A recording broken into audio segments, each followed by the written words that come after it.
بسم اللہ الرحمن الرحیم۔ السلام علیکم۔ میں خواجہ زرین آپ اسٹیٹ نیو یارک سے آپ سے مخاطب ہوں۔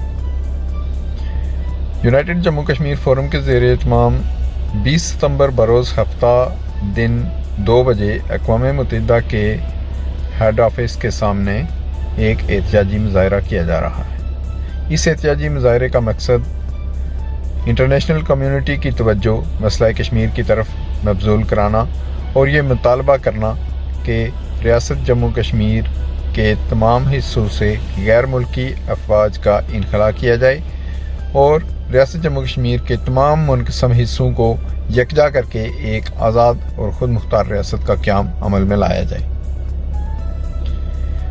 اس کے ساتھ ہی محبوس کشمیری رہنما جناب محمد یاسین ملک، جن کو بھارتی حکومت سزائے موت دینا چاہتی ہے، ان کی غیر مشروط رہائی کے لیے مطالبہ کرنا۔ آپ تمام حضرات سے میری پرزور اپیل ہے کہ اس مظاہرے میں ہفتے والے دن 2 بجے اقوام متحدہ کے دفتر کے سامنے شرکت فرما کر اپنی سیاسی، ملی اور انقلابی بیداری کا ثبوت دیجیے اور اپنے محب وطن کشمیری ہونے کا ثبوت دیجیے۔ بہت شکریہ۔